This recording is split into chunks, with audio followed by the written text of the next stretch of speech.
មែនតើជីវិតយើងឃើញគេជួបទុកកុំសើចយំហើយឃើញគេសុខសាន្តស្រុកស្ដំហ្នឹងក៏កុំទៅឈ្នានេះអីមនុស្សយើងជួបសុខជួបទុកជារឿងធម្មតាទេនៃដំណើរជីវិតយើងនោះធៀបពិតទៅគ្មានអ្នកណាចង់ជួបបញ្ហាទេគ្មានអ្នកណាចង់ជួបវិបត្តិទេសារជាតិជាមនុស្សអ្នកណាក៏មានអារម្មណ៍ថាភ័យអ្នកណាក៏មានអារម្មណ៍ថាខ្លាចអ្នកណាក៏មានអារម្មណ៍ថារន្ធត់ដូចតែគ្នានឹង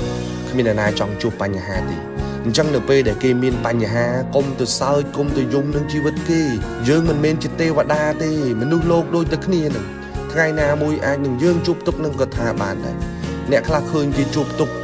ឃើញគេជួបបញ្ហាឃើញជីវិតគេនឹងធ្លាក់ចុះមានវិបត្តិអីទិញទួចនឹងឆ្លៀតទៅសើចយំជីវិតគេហើយអ្នកខ្លះឆ្លៀតទាំងកេងចំណេញ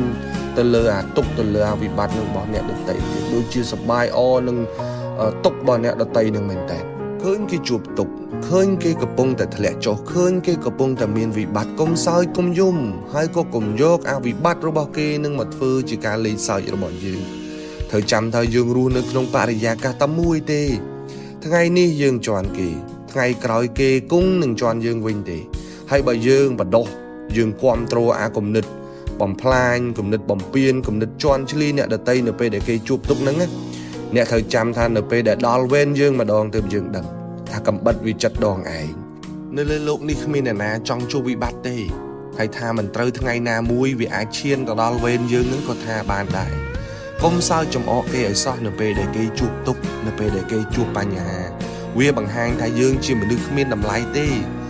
រឿងខ្លះណាស់តែមិនទាន់ដល់វេនយើងអត់ស្គាល់រសជាតិនៃអាការប្រមាថមើលងាយនឹងទេ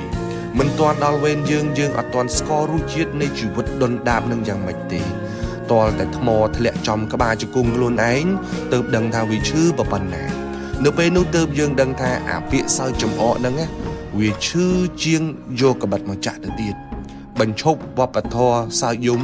វប្បធម៌កេងចំណេញទៅលើវិបត្តិអ្នកដទៃវាគ្មានស្អីអស្ចារ្យសម្រាប់ជីវិតរបស់យើងទេ